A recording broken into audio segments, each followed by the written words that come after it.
Hey guys, welcome back to a new video. In this session we'll be solving exercises on how to identify forces. This means, given a specific physical system, to be able to identify which forces are acting on it.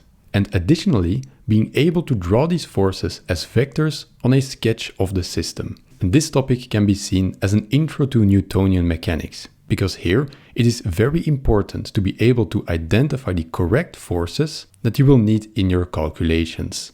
We'll also be using Newton's second law, F is equal to m times a. This law basically says that if there is a net force on a physical system, then this system will experience an acceleration. And vice versa, if a system is accelerating, that means that there must be a net force acting on it. And don't forget to give this video a thumbs up, which helps out tremendously to get it in front of more people. And with that intro out of the way, let's get into it. In the first exercise, we're considering the scenario where you're simply standing still on the surface of the Earth. And the question now is, which forces are acting on this system, where in this case the system is your body? Well, since we're standing on the surface of the Earth, the first force that comes to mind is the force of gravity, of course. This force acts on your center of mass and points directly towards the ground, or more technically towards the middle of the Earth. We denote this force as being F of g. And now you can ask yourself if this is indeed the only force that is acting on you, or are there any other forces? Well, let's say that this was indeed the only force. Then we know, due to Newton's second law, that if there's only one force, that the net force on our body, which is pointing downward, will result in an acceleration in the direction of this force, meaning downward. But this is simply not what we experience. Clearly, if we're standing on the surface of the Earth, we're not accelerating towards the center of the Earth. Therefore, we conclude that there has to be a second force, which compensates exactly the force of gravity. Since we're just standing still and not experiencing any acceleration, this force has to compensate for the force of gravity. So which force would this be? Well, we look down to our feet and we see, of course, that we're standing on the surface of the Earth. We're simply standing still on the ground. This means that it will be the ground that exerts a force on our body through our feet. Since we're standing with our both feet on the ground, there will be two forces that will be pointing upward. And these two forces combine to become the so-called normal force, which is the force that the ground exerts on our feet and thereby preventing us from falling straight through the ground. But what exactly is this force? Well, on a microscopic level, it's the electrostatic force between the atoms of the ground and the atoms of the soles of our shoes. However, you don't need to know this microscopic picture because you can simply derive from Newton's second law that there has to be a compensating force for the force of gravity.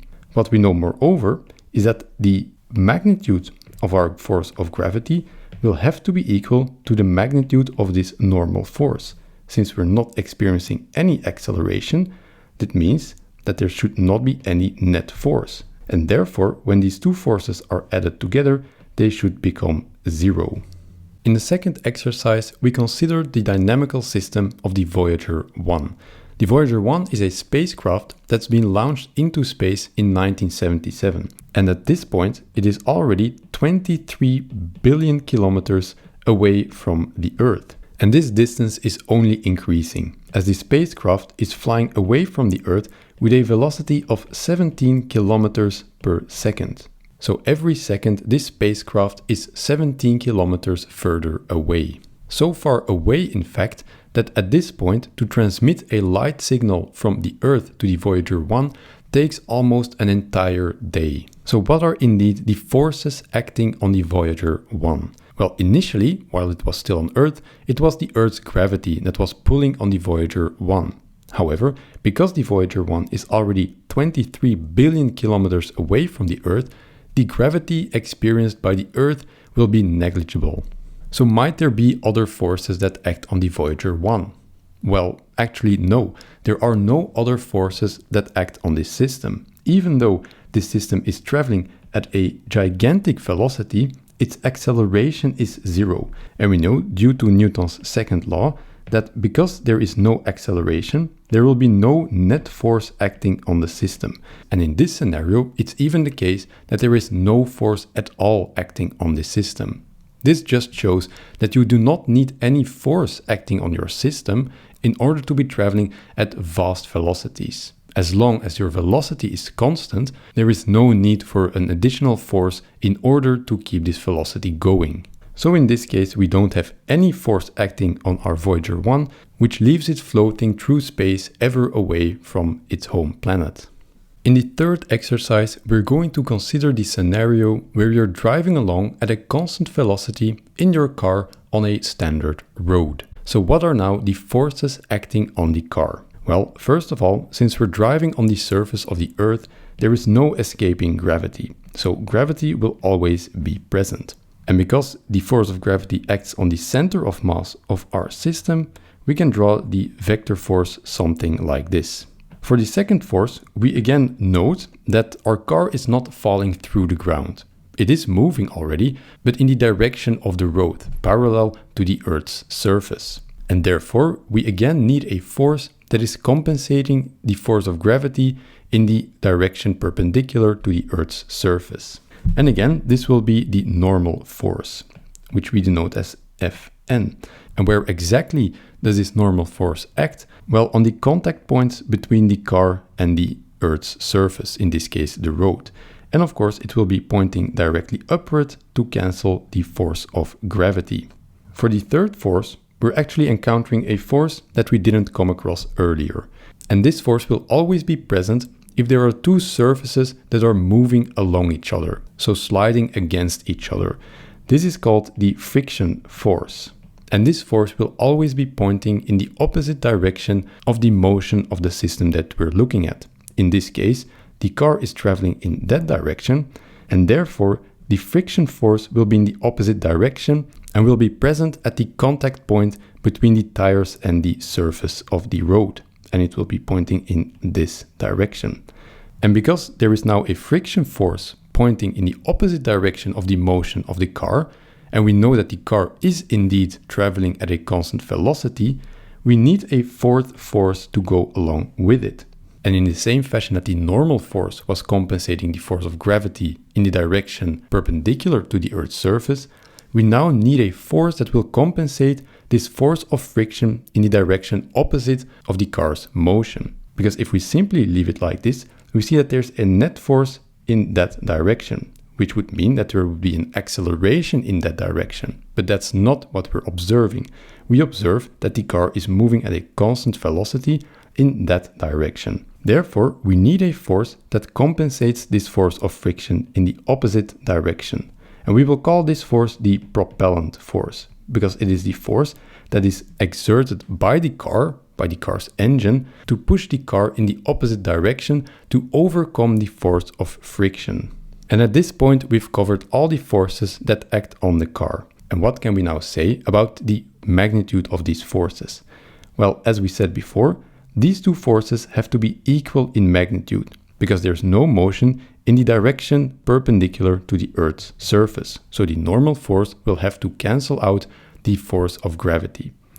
The same goes for these two forces, because we have no acceleration in either direction parallel to the Earth's surface, as we are simply traveling along at a constant velocity, in the same sense that our Voyager 1 was traveling at a constant velocity.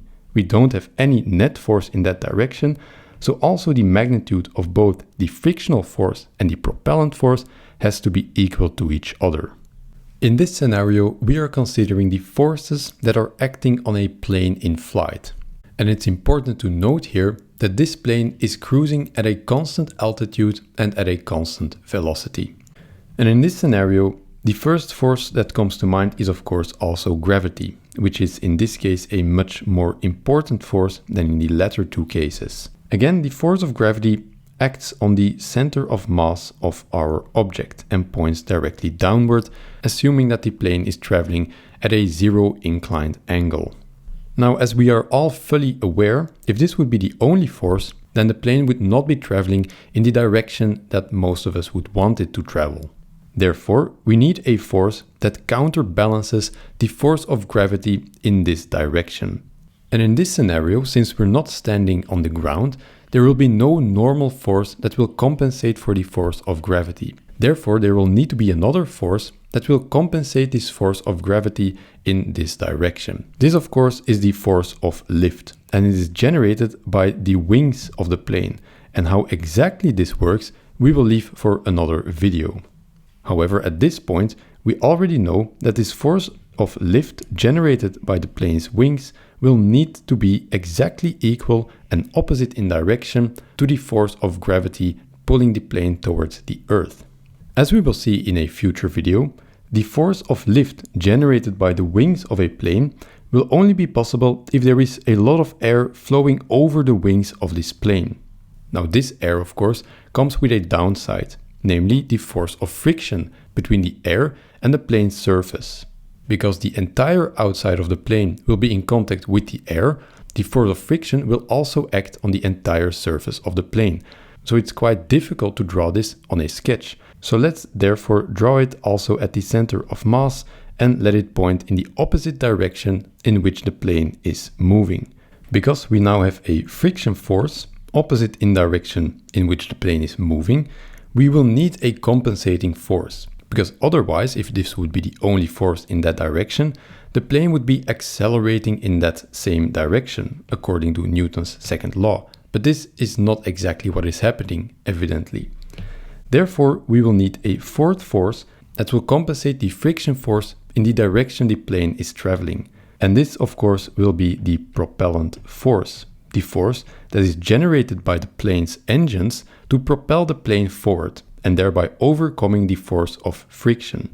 Because the plane is traveling at a constant velocity in the forward direction, we know that these two will have to cancel each other out exactly, because in that direction there is no acceleration and therefore no net force. We also know that these two forces will have to cancel each other out exactly, because we've stated that the plane is cruising at a constant altitude. And these are exactly the forces that are experienced by a plane at a constant velocity at a constant altitude. In the following scenario, we consider the simple case of a mass hanging by a rope attached to the ceiling. Of course, this system is present on Earth, and therefore the first force, as always for experiments here on Earth, will be the force of gravity pointing in the downward direction towards the center of the Earth. And as was the case in the previous exercises, we notice that this weight does not have any velocity. It is simply suspended in the air, hanging by this rope. Therefore, we know that the force of gravity will have to be compensated in this direction. And in this case, however, we have no normal force, because the weight is not lying around on the surface of the Earth, and it can also not be the force of lift for very evident reasons. And therefore we can reason that it will be the rope here that is pulling on the weight and preventing it from falling down. Now this force is called the tension force, because it's basically the tension in the rope that is preventing the weight of falling down. And in the same way as before, these two forces have to cancel each other out perfectly. This means that the magnitude of the gravitational force will have to be exactly equal to the magnitude of the force of tension experienced by this weight. In this last scenario, we're looking at something a bit more complex. We're looking at a weight on an inclined plane, and this weight is connected via a pulley to a weight with similar mass. And this will actually be an exercise that we will do in a future video on Newtonian mechanics. How does this weight on the inclined plane move? However, before we get to that, we have to first identify the forces that are working on this system. The first force is, as always, the force of gravity working on this weight. It acts on the center of mass of this weight, and it points straight downward. Now, because we know that these weights have an equal mass, the force of gravity on both of these weights will be equal to each other. So the magnitude of these two forces will be equal. As a second force, we see, of course, that there has to be a compensating force that cancels out the force of gravity. However, in this case, the normal force will not be pointing in that direction, because if this weight is moving up and down the slope, it will actually be changing its position in this direction. We see that if this weight was sliding downward, it would also be decreasing the distance to the surface of the Earth and thereby moving in that direction. If we see that this weight would be moving upward, then we see that this weight would be increasing its distance from the Earth. So clearly, the force of gravity cannot be compensated completely in that direction.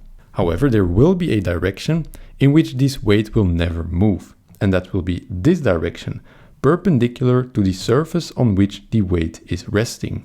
And because this weight will never move in that direction, there will be a normal force that will prevent the weight from falling through the inclined plane, so to say. And therefore, this force will be pointing perpendicular to the inclined plane. Let's say now that there's no friction on this inclined plane. So the only force that we're left with is the force that keeps this weight from sliding down the inclined plane. And in this case, we clearly see that this will be the tension force. The tension force of the rope that is either pulling this weight up the hill or letting it slide downwards. And because this rope is a rigid rope, meaning that it does not change its length, we know that the tension force pulling on this other weight, preventing it from falling down through the Earth, will have the same magnitude as the tension force keeping the initial weight of sliding down the plane. And at this point, we've identified all of the three forces. And you might well ask now, if these two weights have the same mass, will the weight slide downwards or upwards of this inclined plane? And this is exactly the exercise that we'll be solving in a future video on Newtonian mechanics. And this brings us to the end of this video. And I hope that you're now more familiar with identifying forces in physical systems. If you have any questions, let me know in the comment section below. If you like this video, give it a thumbs up. And if you really appreciate my work, consider subscribing. And with that, I thank you for watching and I will see you in the next one. Bye.